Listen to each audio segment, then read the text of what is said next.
Sabe, a psicanálise não nasceu assim, do nada. A origem dela está num verdadeiro mistério médico.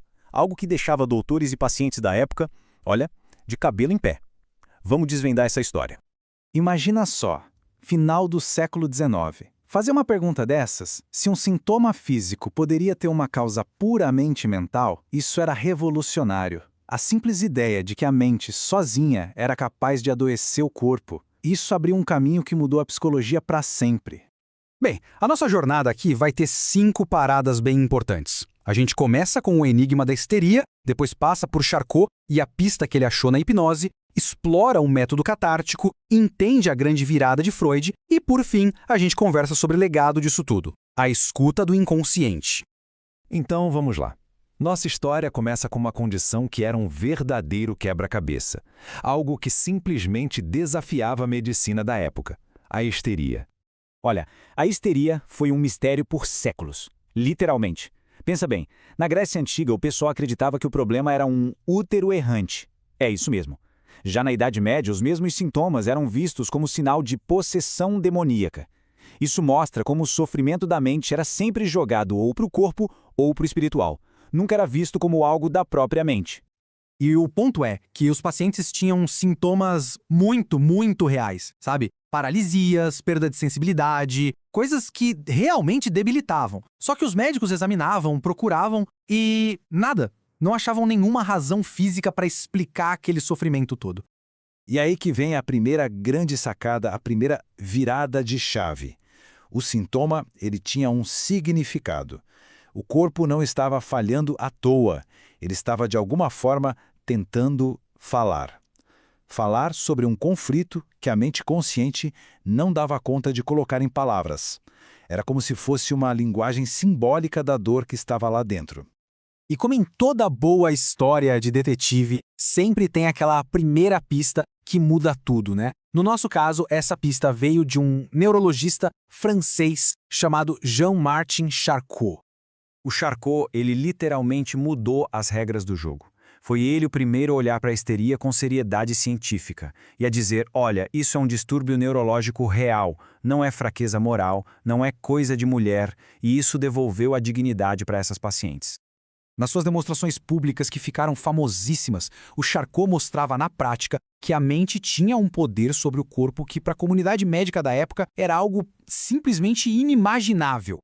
E adivinha quem estava lá, assistindo a tudo isso? Um jovem médico visitante chamado Sigmund Freud. Ver o trabalho de Charcot de perto foi um impacto tremendo para ele. Foi ali que ele começou a desconfiar que a origem daqueles sintomas todos era psíquica e não física. Então, inspirado por tudo que viu com Charcot, Freud se juntou com seu mentor, Joseph Breuer, e eles desenvolveram uma primeira abordagem de tratamento, o chamado método catártico. A ideia por trás era mais ou menos assim, ó. Imagine que uma memória de um trauma, uma memória esquecida, funciona como uma panela de pressão emocional. Fica lá guardada, aumentando a pressão.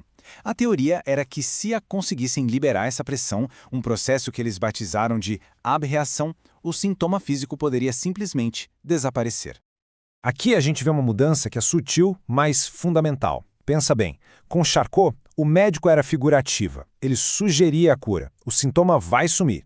Já com Breuer e Freud, o foco muda completamente. O poder não está mais na sugestão do médico, e sim naquilo que o próprio paciente consegue lembrar e liberar.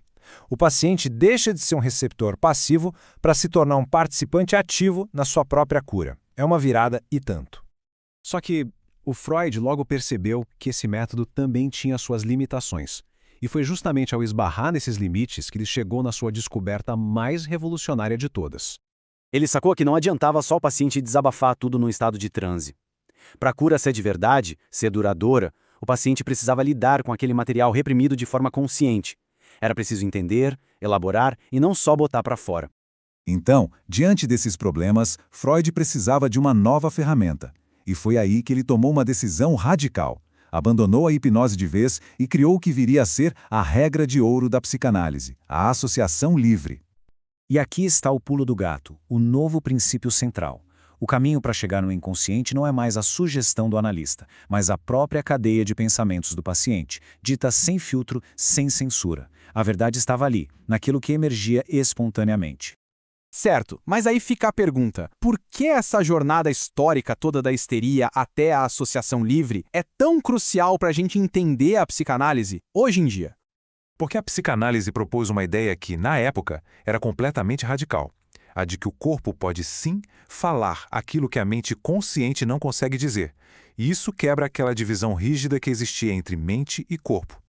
E é por isso que essa jornada inteira, essa passagem da sugestão para a escuta, é o que define a ética da psicanálise até hoje. O papel do analista não é mandar, não é dar conselho, não é ensinar.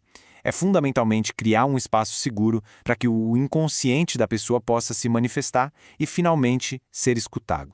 Então, o grande legado de toda essa jornada é essa ideia, que permanece forte até hoje, de que o nosso corpo físico e a nossa vida psíquica estão profundamente entrelaçados. E isso deixa a gente com uma provocação para pensar, não é?